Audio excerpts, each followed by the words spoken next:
programmation, les conditions sont des éléments qui permettent de contrôler le flux d'exécution d'un script. Autrement dit, les conditions permettent de prendre des décisions afin d'exécuter une tâche donnée.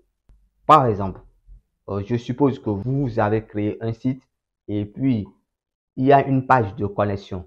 La page de connexion nécessite à ce que l'utilisateur s'authentifie avec son email et mot de passe. Vous pouvez écrire une condition pour vérifier si les identifiants de connexion tels que email et mot de passe correspondent à un utilisateur dans votre base de données. C'est un cas d'utilisation des conditions ça. En PHP, nous avons différentes conditions. La première que nous allons voir ici, c'est if. Je vais créer un nouveau fichier, je vais nommer ça condition. .php. Là-dedans, je vais créer une variable, je vais nommer ça la variable mineur, $mineur est égal à true. Point virgule, c'est une instruction. Maintenant, je vais écrire une condition if. If veut dire si. J'écris if mineur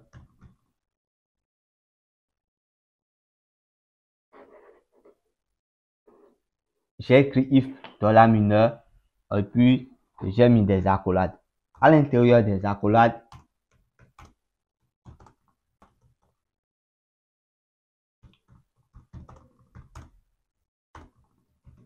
j'ai mis un commentaire. Ici, on exécute notre code si la condition est respectée. À la ligne 3, juste après if, j'ai mis une parenthèse et dedans, j'ai mis $mineur. Dans la parenthèse, on met la condition à vérifier. Ici, quand j'ai mis $mineur tout court, if va vérifier si la condition là est vraie. C'est-à-dire, if permet d'exécuter un code donné si la condition est vraie. Donc, si vrai, alors il va exécuter. On a dit que true, c'est un booléen. Et par défaut, ça veut dire vrai. Donc, lui, il va vérifier, if va vérifier si mineur est true. Donc là, si mineur est true, il va afficher, on va écrire echo, tu es mineur. J'enregistre, on ira voir le code. Je vais. N'oubliez pas que chaque fois, vous devez démarrer votre serveur exemple. Condition.php. Ça a affiché, tu es mineur. Je vais changer la valeur de mineur à false. Et puis, j'enregistre. Et je relance. Vous voyez que ça n'a rien affiché cette fois-ci. Ça n'a rien affiché. Pourquoi? Parce que il vérifie si une valeur donnée est vraie. Ici, on a défini que mineur est false. Donc, la condition n'est pas respectée. Donc, ça ne va rien afficher. C'est la première condition, ça, if. Maintenant, il y a une seconde condition qui est else. Bon, avant de passer à else, on va tester un autre cas pour if. Je mets $âge est égal à, disons, 18. Maintenant, je vais vérifier if $âge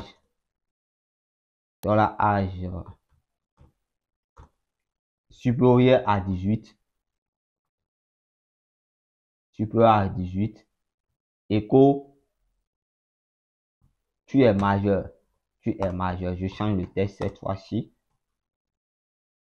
et je fais, ça n'a rien affiché toujours. Pourquoi?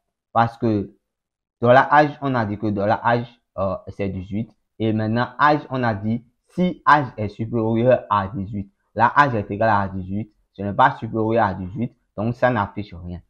Je vais changer la valeur de âge, je mets ça à 20, j'enregistre, cette fois-ci, ça va afficher. Ça a mis tu es majeur. Pourquoi? Parce que âge a pris comme valeur 20.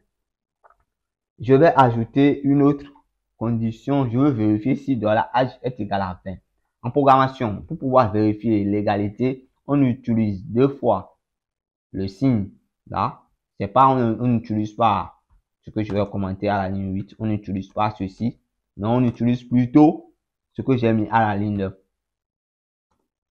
Voilà, deux fois le signe de l'égalité. If $âge est égal à 18. Ça ne va rien afficher parce que âge n'est pas égal à 20. Si je ramène âge à disons 20, à 18 du moins. J'enregistre et puis je relance. Voilà, tu es majeur. On va passer à else. Else veut dire sinon. Donc, quand on fait if, très souvent, on est tenté de faire le else. Parce que s'il y a si, c'est qu'il y a sinon. Donc, on dit que si âge est supérieur à 18 et que tu es majeur. Donc, cette fois-ci, on veut faire else. Else qui veut dire sinon. Else qui veut dire sinon. On va dire que tu es mineur. J'enregistre. If $âge supérieur à 18 et que tu es majeur. Sinon, else et que tu es mineur. Remarque que j'ai toujours écrit le code à exécuter dans les accolades. J'exécute. Ça majeur toujours. Je ramène ça à 10. 10. Ça a changé. Ça a mis et que tu es mineur. Voilà comment est-ce qu'on utilise if et else. Maintenant, là, je vais changer la condition supérieure ou égale à 18. Pour vérifier égal, on ajoute juste ça, juste après le signe de supériorité. Mais si c'était infériorité, ça allait être comme ça. Je vais mettre ça, je vais changer carrément. Voilà, comme ça. Comme ça, voilà. Si dans la âge est inférieur ou égal à 18, on va afficher tu es mineur. Ça, c'est comme si je change la condition carrément. Tu es mineur. Sinon, tu es majeur. Donc, même si l'utilisateur a 18 ans, nous, on va afficher qu'il est mineur. C'est notre code, ça. C'est notre code que nous sommes en train de faire. Vous écrivez les conditions telles que vous souhaitez. Donc, tu exécutes. Ça met tu es mineur. Même si j'amène âge à 18, ça va toujours mettre que l'utilisateur est un mineur. Donc, il faut que l'âge soit supérieur à 18. Donc, dès que je mets 19, ah bon, je n'ai pas changé. C'est ici 18. C'est là-bas, je devrais changer 19. Voilà, ça tu es majeur. Ça tu es majeur parce que âge est supérieur à 18. Donc, ça a exécuté le bloc de code de ELSA. Maintenant, nous allons voir une autre condition qui est la condition else if. La condition else if qui veut dire sinon si, on va changer le code. On va ramener ça à... On va vérifier si âge est égal à 18. On va afficher tu viens juste d'être majeur. Voilà. Maintenant, je vais ajouter else if. Sinon, si $âge supérieur à 18, tu es majeur. Écoute, tu es majeur. Écoute, tu es majeur. Else, je mets tu es mineur. On va expliquer le code avant d'exécuter pour voir le résultat. Dans notre première condition, c'est le if. On vérifie si âge est égal à 18. Donc, si le premier bloc de code est respecté, les autres codes ne sont pas exécutés. Dans tout ça là, c'est un seul bloc de code qui sera exécuté. C'est une seule condition qui sera exécutée. Quand on va lancer, le code va vérifier si âge est égal à 18. Si âge est égal à 18, le code va afficher tu viens juste d'être majeur et puis le reste ne sera pas exécuté. Par contre, si la première condition n'est pas respectée, ça va passer à else if, c'est-à-dire sinon si, ça va vérifier si âge est supérieur à 18. Si âge est supérieur à 18, ça va exécuter le bloc de code là. Quand cette condition également ne sera pas respectée, ça va exécuter maintenant le else. Donc, dans notre premier cas, on a mis âge est égal à 19. Donc, logiquement, on sait déjà ce que ça va afficher. Ça sera le cas de else if. Donc, ça doit afficher tu es majeur. Voilà, ça a affiché tu es majeur. Je repars dans le code et je change âge à 18. Maintenant, ça doit nous afficher, tu viens juste d'être majeur. Voilà, ça nous affiche, tu viens juste d'être majeur. Quand je vais ramener la valeur de H en dehors de 18, ça va exécuter le cas de S. Voilà, ça écho, tu es mineur. Écho mineur. Donc, je devais changer ça, écho, tu es mineur. Voilà, exactement. Voilà un peu comment fonctionne Elsif. Si vous ne maîtrisez pas très bien les conditions, je vous conseille surtout de ne pas utiliser le else si vous ne maîtrisez pas vraiment les conditions. Ne passez pas à else. Utilisez juste des if. Dans ce code-là, spécifiquement, on pouvait utiliser if pour tout. C'est-à-dire qu'on allait faire if. Dans le premier cas, on a fait if âge est égal à 18. On va mettre à la place de else if, là, on met aussi if âge est supérieur à 18. Et dans le dernier cas, if âge, ici c'est inférieur à 18.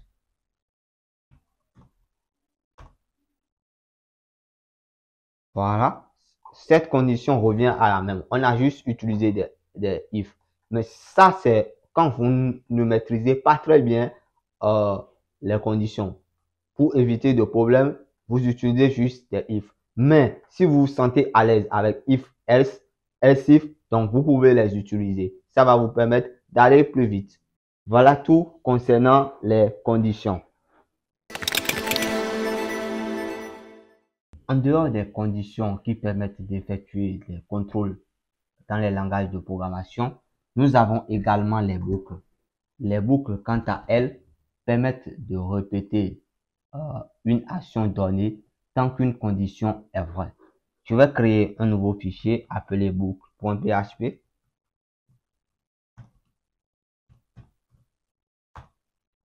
Dans ce fichier, je vais écrire la première boucle qui est while.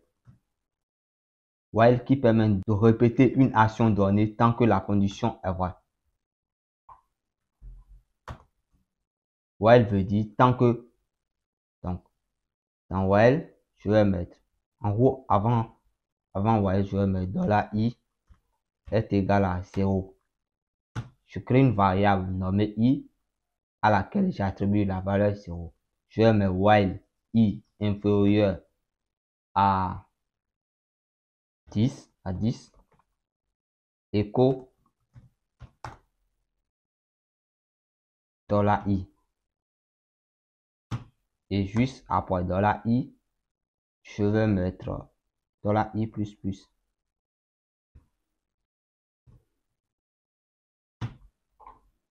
Et puis j'enregistre. Nous allons exécuter et puis je reviens à expliquer. Condition boucle. Voilà, on a de 0 à 9 qui s'est affiché dans le navigateur. Je viens maintenant, j'explique. À la ligne 3, j'ai créé une variable que j'ai nommée i à laquelle j'ai attribué la valeur 0. Ensuite, j'ai mis la boucle while qui veut dire tant que.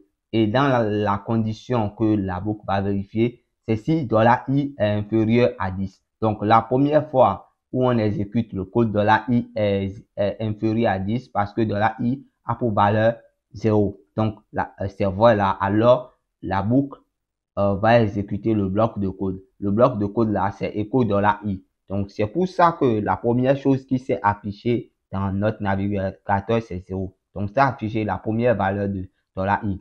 Après, écho i, il y a une instruction à la ligne 8. À la ligne 8, j'ai mis $i plus plus. C'est une incrémentation. Autrement dit, j'ajoute plus 1 à la valeur de i. Ça, je pouvais écrire ça autrement en mettant $i est égal à $i plus 1. La ligne 8 et la ligne 10 font la même chose. Donc, je mets la première ligne en commentaire, la ligne 8 en commentaire. Ça fait la même chose, ça prend la valeur de i et ça ajoute plus 1. Je relance, ça va toujours être la même chose. Maintenant, quand ça fait plus 1 et il revient au début de la boucle, il vérifie si $i est inférieur à 10. C'est ainsi de suite jusqu'à ce qu'il se rende compte que $i n'est plus inférieur à 10. Donc, ça passe à 1, ça passe à 2, ça passe ainsi de suite.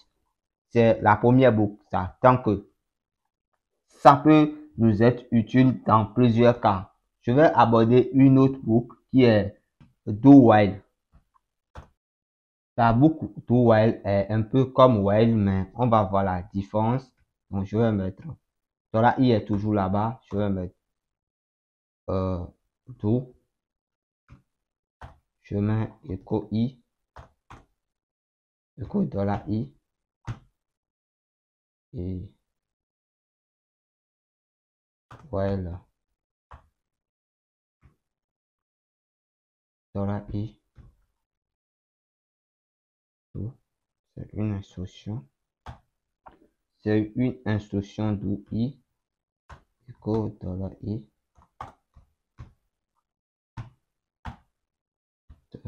$i plus point d'interrogation while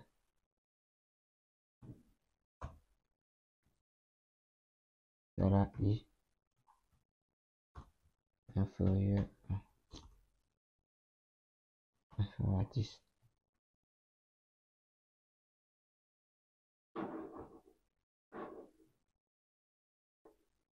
La différence entre while et do while, c'est que le bloc de code de do est exécuté au moins une fois. Par contre, dans le cas de while, ce n'est pas forcément le cas. Ici, do est exécuté au moins une fois. Ensuite, ça continue jusqu'à 10. Voilà pour while et do while. Il existe une autre boucle qui est for. Je vais mettre ça en commentaire. Je vais écrire une autre boucle qui permet de faire la même chose. C'est la boucle for.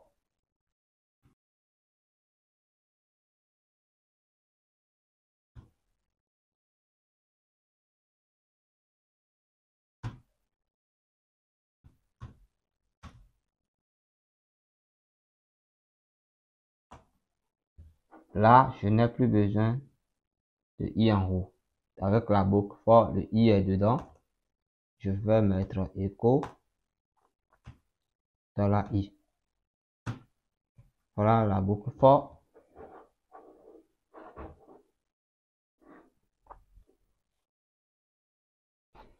Voilà comment fonctionne la boucle for. Et on va s'arrêter là actuellement concernant les boucles. Vous gardez le while, le do while et puis le for. Il existe d'autres boucles comme la boucle for each qui permet de parcourir un tableau. Vu qu'on n'a pas encore vu le tableau, je vais m'en arrêter là pour les boucles d'abord. Et une fois sur le tableau, on reviendra sur la boucle for each.